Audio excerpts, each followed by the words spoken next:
नमस्कार।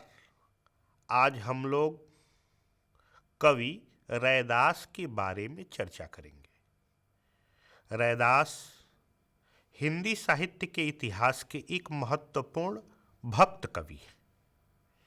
रैदास निर्गुण भक्ति धारा के अंतर्गत संत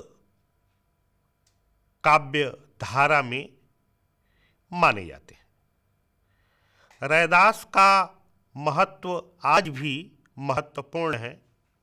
रैदास के वचन, रैदास की बातें आज भी प्रासंगिक हैं। रैदास का व्यक्तित्व इस बात का प्रमाण है कि एक गरीब और निरक्षर व्यक्ति भी भगवान की भक्ति को सुलभता से प्राप्त कर सकता है। तो वह भक्ति दूसरे भी लोगों के लिए सुलभ हो सकती है, वैसे ही गरीब अनपढ़ लोगों के लिए भी वह भक्ति सहजता से सुलभ हो सकती है। रैदास सर्वहारा वर्ग के विशिष्ट संत हैं। वे समस्त दीनहीन साधारण जनता के संत हैं। इनकी बातें निरंतर हम लोगों को प्रेरणा देती हैं। हर व्यक्ति समझ सकता है कि यदि रैदास को भक्ति मिल सकती है, रैदास को यदि ईश्वर की भक्ति प्राप्त हो सकती है, तो उन्हें भी मिल सकती है।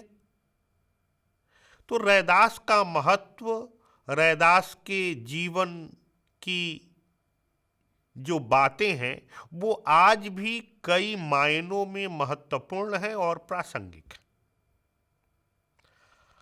अब आगे हम चर्चा करें रैदास के नाम की। देखेंगे तो रैदास के कई तरह के नाम आते हैं, यानी कि नामों में भेद है। रविदास, रैदास, रुईदास, फिर रुईदास, फिर र य में छोटी ई की जो मात्रा होगी रईदास, रयदास, रोहितास, रामदास, हरिदास, यहाँ तक कि कई जो नाम हैं वो हैं तो रैदास के, लेकिन पाठ का जो भेद है वह विविध भाषाओं के कारण हुआ है। विभिन्न भाषाओं के जो संकलन करता रहे हैं, जो जिन्होंने रैदास की बातों को संकलित किया है, तो उनकी भाषा में रैदास का वह नाम आ जाता है।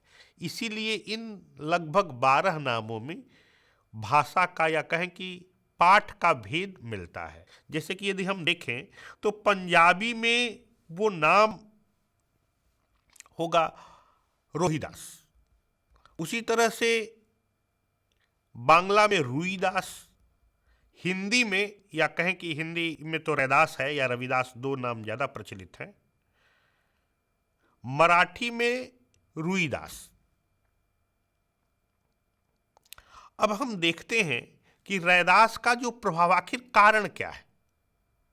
इसका कारण है कि रैदास का जो प्रभाव है, इनकी जो लोकप्रियता है, वो बंगाल से लेकर पंजाब तक,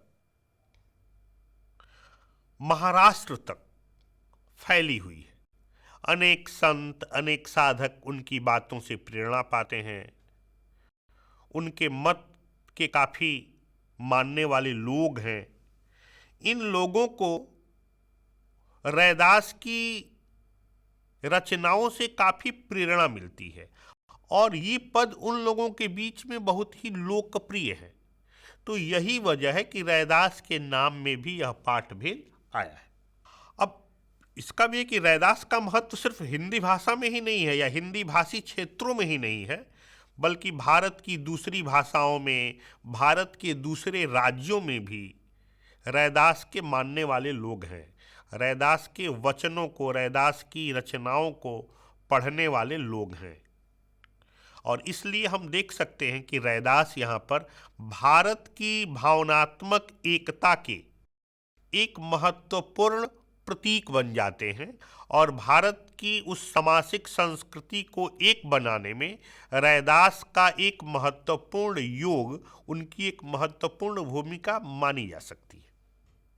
अब रैदास किस समय के थे, रैदास का समय क्या था, इस पर यदि हम देखें तो रैदास का समय ठीक ठीक बताना मुश्किल है।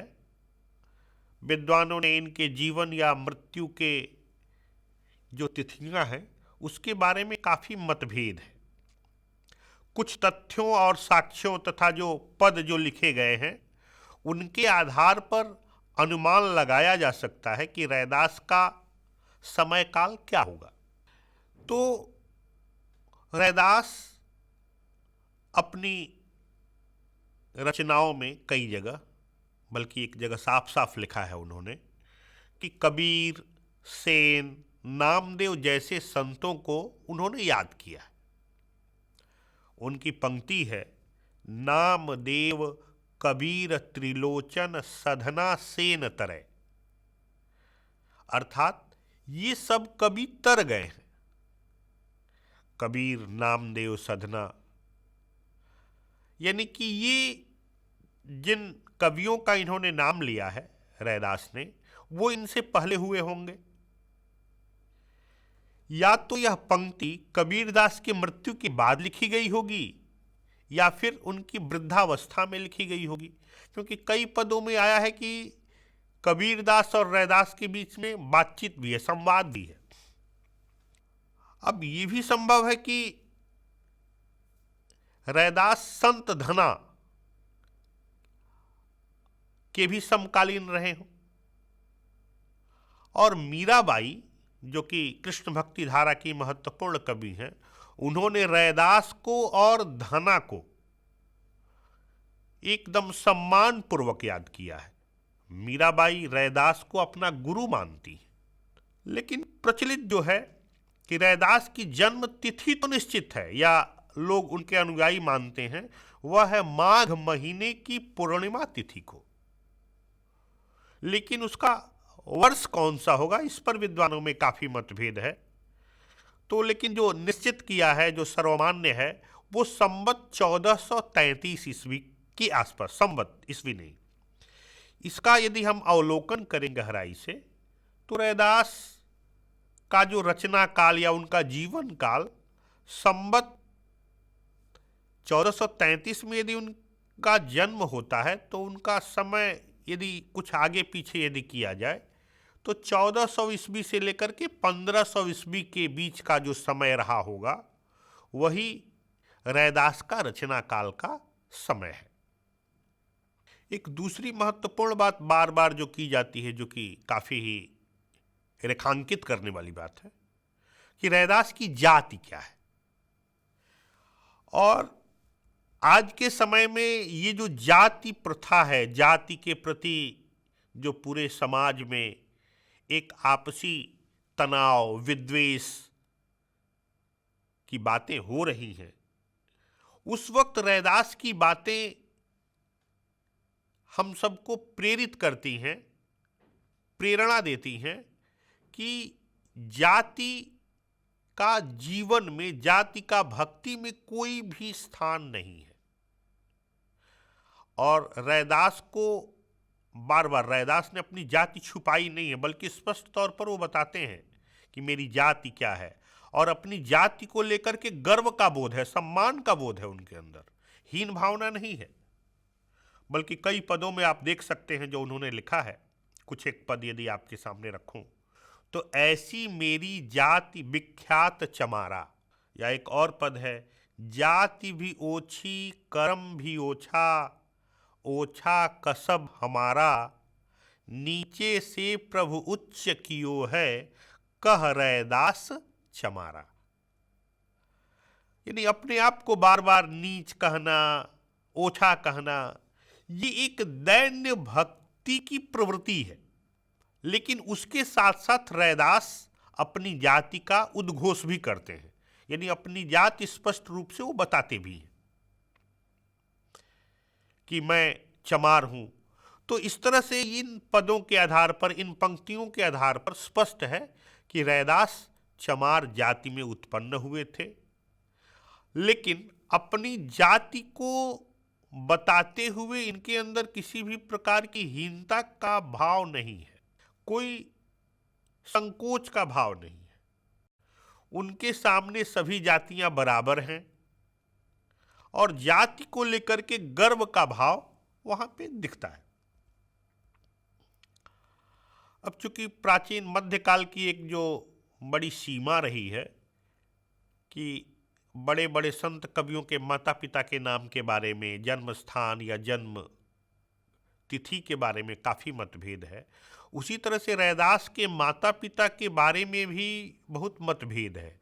कई तरह की जनश्रुतियाँ, कई तरह की कहानियाँ प्रचलित हैं और इस आधार पर हम देखते हैं कि वह स्पष्ट रूप से कहीं प्रामाणिक रूप से माता पिता के नाम इनके नहीं मिलते हैं। लेकिन जो विद्वानों ने जिनकी चर्चा की है तो इनके पिता का नाम रघु बताया गया है और इनकी माँ का नाम घुरबिनिया। तो माता का नाम घुरबिनिया और पिता का नाम रघु।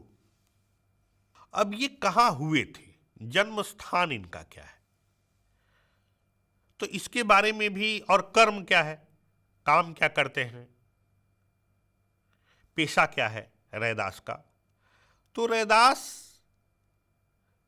की पंक्तियों को यदि हम देखें तो उस आधार पर एक पद में वे कहते हैं, एक पद की पंक्तियां हैं, 2 पंक्तियां आप देखिए कि जाके कुटुंब ढेढ़ सब ढोर ढोवत फिरहूं अजहूं बनारसी आस पासा। तो ये कहाँ रहते थे या इनका जो जन्म भी जो माना जाता है वो बनारस, आज का जो बनारस है, काशी में इनका जन्म हुआ था और काशी में ये रहते थे। पहले बताया है कि इनकी जाति चमार थी, निम्न जाति के थे और ये कर्म, इनका जो पेशा था वो मृत पशुओं को ढोने का, इनके परिवार के लोगों का। कुछ विद्वानों ने कहा है कि रैदास जूता सिलाई का भी काम करते थे। मोची का जो काम है, जूता सीने का या जूता बनाने का काम है, वह भी रैदास किया करते थे। अब रैदास की भाषा को आप देखेंगे तो बिल्कुल बनारस की भाषा है, काशी के आसपास जैसी भाषा बोली जाती है। हाँ, कुछ पदों में पंजाबीपन आया है। विशेष रूप से रैदास के जिन पदों को गुरु ग्रंथ साहब में संकलित किया गया है, तो इसको हम जान सकते हैं कि इसका प्रमुख कारण है कि जो संकलन करने वाले व्यक्ति हैं अर्जुन सिंह जी, वो पंजाबी भाषा के थे। तो इसलिए रैदास के इन पदों में पंजाबीपन आया है और वो स्वाभाविक है। रैदास के कई अनुयायी महाराष्ट्र या राजपूताने में भी पाए जाते हैं, इसलिए लोगों का अनुमान है कि ये महाराष्ट्र और राजस्थान में भी रहे होंगे, लेकिन इसका कोई स्पष्ट प्रमाण नहीं मिलता है। क्योंकि रैदास इतने लोकप्रिय हो गए थे, इनके अनुयायी देश के कई हिस्सों में फैल गए थे, इसलिए अनुमान किया जाता है। लेकिन अभी तक की जो प्रामाणिक बातें विद्वानों ने जिन तथ्यों के आधार पर की हैं, वो यही है कि ये बनारस के, काशी के आसपास ही रहते थे। अब रैदास के गुरु कौन थे, तो बहुत स्पष्ट है। भक्तमाल में रामानंद जी के 12 शिष्यों का उल्लेख है, 12 महत्वपूर्ण बड़े शिष्यों का। उसमें कई नाम हैं जिसमें कि रैदास का भी नाम आता है। इस पर भी कई सारे मतभेद हैं लोगों में, लेकिन भक्तमाल के अनुसार रामानंद जी के 12 शिष्यों में रैदास का नाम आता है। इस प्रकार हम कह सकते हैं कि रैदास रामानंद के शिष्य थे। एक जगह एक पद में रैदास कहते हैं, उनकी जो पंक्ति है, रामानंद मोहि गुरु मिलो पाया ब्रह्म विश्वास, राम नाम अमी रस पियो रैदास भयो खलास। तो राम नाम का जो अमृत है वो उनको रामानंद से ही प्राप्त हुआ। स्पष्ट रूप से वो कहते हैं इन पदों में। इस प्रकार हम देखते हैं कि जो रैदास के गुरु तो रामानंद थे, लेकिन रैदास की विधिवत शिक्षा नहीं मिली थी। वो अनपढ़ थे, निरक्षर थे, लेकिन अपने अनुभव का ज्ञान, अपने तत्व का ज्ञान इनको बहुत अधिक था। ये अपने कर्म के आधार पर, अपने पेशे के आधार पर जिन बातों को रैदास ने प्रस्तुत किया है वो महत्वपूर्ण है। तो रैदास की रचनाओं का संकलन एक तरफ गुरु ग्रंथ साहब में मिलता है और दूसरी तरफ बेलवेडियर प्रेस ने भी बाद में रैदास जी की वाणी के नाम से इनके अनेक पदों को संग्रहित किया था। अब हम रैदास की भक्ति और साधना के बारे में यदि देखें तो पहले यदि इनकी भक्ति पर यदि थोड़ी सी चर्चा हम करें तो रैदास की जाति और कर्म तथा गरीबी देख करके कई लोग इनकी हंसी भी उड़ाया करते थे। लेकिन रैदास का विचार बहुत ही उदार था। वो बहुत ही उदार व्यक्ति थे, सच्चे हृदय के व्यक्ति थे और इसमें कई तरह की जो बातें हैं, चमत्कारपूर्ण बातें उनकी संबंध में कही गई हैं। कई जनश्रुतियां हैं, कई कहानियां हैं कि रैदास की भक्ति उनके कर्म से ही शुरू होती है और जब वो भक्ति करते हैं रैदास तो एकदम दीनहीन भक्त की तरह अपने आप को पूरी तरह से समर्पित कर देते हैं। एकदम सत्य हृदय से, सच्चे मन से उनकी भक्ति स्पष्ट होती है। वहां पे किसी भी प्रकार का आडंबर, दिखावापन, वक्रता, ढोंग या पाखंड नहीं है। हृदय की, मन की निश्चल अभिव्यक्ति है। निश्चल भक्ति के साथ वो रैदास की जो बातें हैं, रैदास के जो वचन हैं, वो हम सबके सामने आते हैं।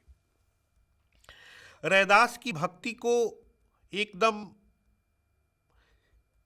दैन्य भक्ति के अंतर्गत भी लिया जा सकता है कि उनके मन में किसी भी प्रकार का, किसी भी किस्म का कोई मोह नहीं है, कोई संशय नहीं है। भगवान से वो किसी चीज की इच्छा ही नहीं करते हैं, यहां तक कि भक्ति की भी वो इच्छा नहीं करते हैं, क्योंकि लगता है रैदास को कि यदि ज्यों ही इच्छा होगी त्यों ही क्या होगा, मोह आ जाएगा और जब मोह आएगा तो भक्ति हो ही नहीं सकती है। एक जगह वो साफ साफ कहते हैं कि भगति चितऊं तो मोह दुख व्यापही, मोहि चितौ तो भगति जाई, उभय संदेह मोहि रैन दिन व्यापही, दीन दाता करु कवन उपाई। कहते हैं कि हे भगवान, कोई उपाय करो जिससे मैं किसी भी प्रकार की इच्छा और चिंता से बच जाऊं और आपकी भक्ति मुझे निरंतर प्राप्त होती रहे, निरंतर वह भक्ति मिलती रहे।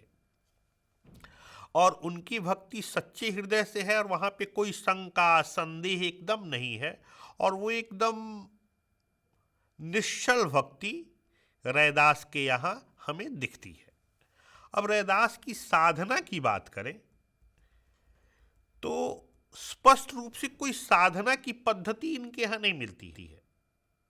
परशुराम चतुर्वेदी ने भी कहा है, संत काव्य परंपरा के बहुत ही महत्वपूर्ण आचार्य हैं आचार्य परशुराम चतुर्वेदी, तो उन्होंने भी कहा है कि रैदास की रचनाओं के आधार पर उनकी कोई विशिष्ट साधना नहीं कि इसी तरीके से भगवान की भक्ति की जाए, बल्कि वो प्रेम के द्वारा, प्रेम भक्ति ही उनका मूल आधार है और उस प्रेम की भक्ति में वो अहंकार को एकदम कहीं भी स्थान नहीं देते। अहंकार रहित है उनका प्रेम और उसी अहंकार रहित प्रेम के माध्यम से ही वो भगवान की भक्ति करते हैं। इसके साथ साथ पूर्ण समर्पण का भाव दिखता है और उसमें आर्त और बेचैन होकर के एकदम अपने आप को दीनहीन समझ करके वो ईश्वर के सामने अपने आप को समर्पित कर देते हैं। तो इस तरह की भावनाएं इनकी रचनाओं में तो दिखती हैं, लेकिन किसी भी साधना की कोई स्पष्ट पद्धति इनके यहाँ नहीं दिखती है।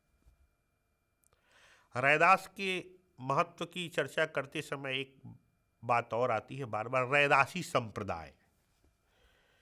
तो रैदासी संप्रदाय की चर्चा यदि थोड़ी सी करें तो इसके बारे में कहा यही जाता है कि रैदास ने इसको चलाया, लेकिन ऐसा कोई भी तथ्य या प्रमाण नहीं है कि रैदास के द्वारा रविदासी या रैदासी संप्रदाय का प्रचलन हुआ। बल्कि ये कहा जा सकता है कि रैदास की भक्तों की और अनुयायियों की संख्या बहुत अधिक थी और उन अनुयायियों ने ही रैदास के नाम से एक रैदासी संप्रदाय का गठन किया होगा। लेकिन इस पंथ का कोई सुसंगठित पक्ष है, ऐसा कोई भी विवरण और प्रमाण नहीं मिलता है। न तो इसके कोई संत मिलते हैं परवर्ती काल में, न कोई मठ या कोई मठाधीश ही है, मठ का कोई महंत भी है। हाँ, लेकिन ये प्रमाण तो नहीं है, लेकिन यह भी देखा जाता है कि रैदास के जो अनुयायी हैं, रैदास के वचनों को मानने वाले जो लोग हैं, वो उत्तर भारत में रोहतक, गुड़गांव, दिल्ली यानी कि हरियाणा का जो क्षेत्र है और दिल्ली का क्षेत्र है, राजपूताने का जो क्षेत्र है, उसके साथ साथ लगा हुआ जो गुजरात और महाराष्ट्र के हिस्सों तक रैदास के मानने वाले लोग बड़ी संख्या में। अब इसका जो संबंध है, तो फिर अनुयायी कैसे आए? तो ये माना जा सकता है या अनुमान किया जा सकता है कि रैदास के ही शिष्यों ने, रैदास की एक शिष्य परंपरा ने इस तरह की उनकी विचारों को लोगों तक पहुंचाने के लिए या उनके विचारों को लोगों तक पहुंचाया होगा और उसको मानने वाले लोग अपने आप को रैदासी संप्रदाय के अंतर्गत मानने लगे। एक अब है कि हम रैदास की प्रासंगिकता क्या है, रैदास का महत्व क्या है हमारे समय में। तो रैदास के वचन आज भी हम सबके लिए प्रेरणादायक हैं।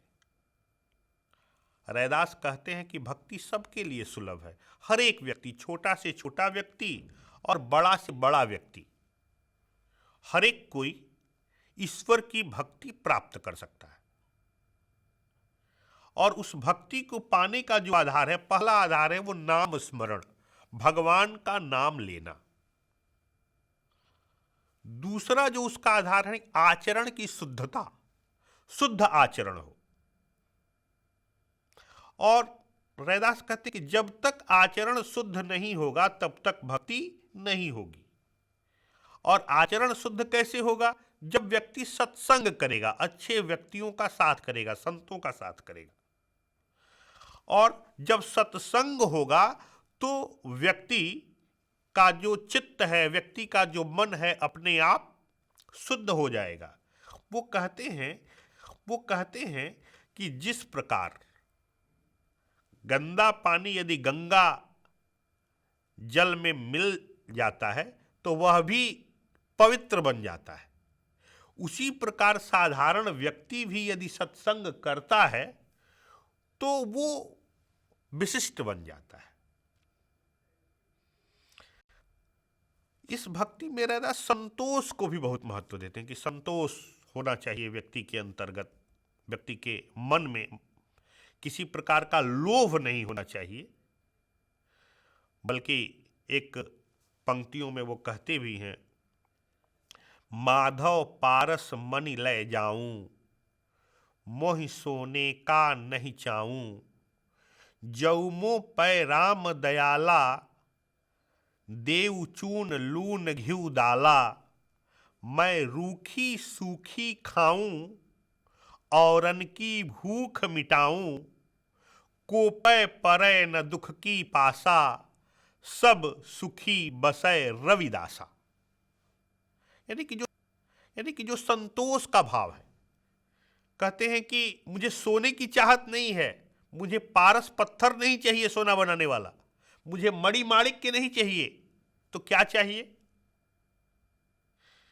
कहते हैं कि देव चून लून घिउ डाला, मुझे नमक घी और दाल दो, ताकि रूखी सूखी खाकर के मैं अपनी भूख मिटा सकूं और औरों की भी भूख मिटाऊं। ये ज्यादा महत्वपूर्ण बिंदु है कि अपने ही सुखी नहीं होना, दूसरे की भूख को मिटाने की जो इच्छा है, वो आज के समय में जब व्यक्ति स्वार्थी होते जा रहा है, व्यक्ति जब अधिक से अधिक धनों का संग्रह कर रहा है, वहां रैदास की बातें, रूखी सूखी अपनी खाऊं और दूसरों की भी भूख को मिटाऊं, ताकि दुख किसी पर नहीं रहे, सब सुखी बसय रैदासा, सभी कोई सुखी होकर के रहे, यही रैदास की सबसे बड़ी कामना है।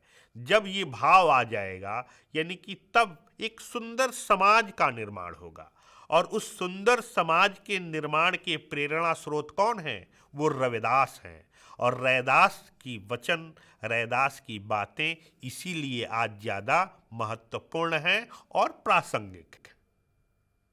आज के लोलुप समाज में जहां पे लोभ है, लालच है, ये विचार एक औषधि की तरह है, दवा की तरह है। दूसरी बात, रैदास समाज में वैमनस्यता को दूर करते हैं। आपसी जो द्वेष है, घृणा है, एक दूसरे के प्रति जो क्रूरता है, तो जाति का जो बंधन है, संप्रदाय का बंधन है, तो रैदास इसके भी विरोधी। वो कहते हैं जगह, जन्म जात मत पूछिए, का जात अरुपात, रैदास जन सब प्रभु के, को न जात कुजात। कहते हैं कि कोई जात कुजात नहीं होती है, और किसी से जात पात मत पूछो, उसकी बातें करो, उसके कर्म के, उसके स्वभाव के, व्यवहार के बारे में बात करो। तो इस तरह की जो समस्याएं हैं, जाति पाति जैसी दुर्गुण जो हमारे समाज में मौजूद हैं, उनके विपरीत रैदास की जो बातें हैं, उससे बचने के लिए, उससे निकलने के लिए हमें प्रेरणा देती हैं। तीसरी बात, रैदास इसलिए भी प्रासंगिक है क्योंकि वो घर छोड़ करके जंगल में जाकर के संत बनने की प्रेरणा नहीं देते हैं। वो गृहस्थ होकर के एक सामान्य जीवन जीते हुए, अपना कर्म करते हुए भगवान की भक्ति के समर्थक हैं। वो मानते हैं कि मनुष्य गृहस्थी में रह करके भी, परिवार और समाज में रह करके भी, काम क्रोध लोभ अहंकार से दूर रह करके भगवान की भक्ति भजन और स्मरण कर सकता है। यानी कि भक्ति करने के लिए हमें कहीं बाहर जाने की जरूरत नहीं है। रैदास कहते हैं कि रैदास सोई साधु भलो, जो पर उपकार कमाय, जोई कहीं सोई करहीं आपा ना ही जताय। कि जो दूसरों की भी सहायता करे। तो जब आप संसार में, समाज में रहते हैं, तो अपने साथ साथ अपने मित्रों का, अपने सगे संबंधियों का, समाज के लोगों का भी उपकार करते हैं। तो इसलिए उपकार की भावना, दूसरों के हित की भावना भी रैदास की वाणियों में, रैदास के पदों में हमें मिलती है। रैदास तत्कालीन जो समाज है, उसकी जो समस्या है, उसके भी काफी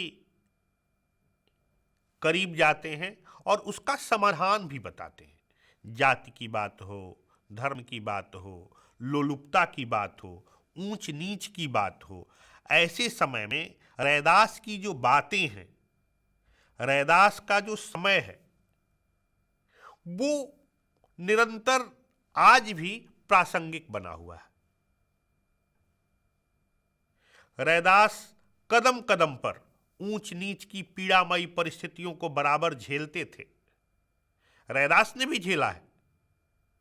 समाज जब वर्णों में, जातियों में बटा हुआ है। और ये जो प्रथा है एक अभिशाप के रूप में समाज में खड़ी है।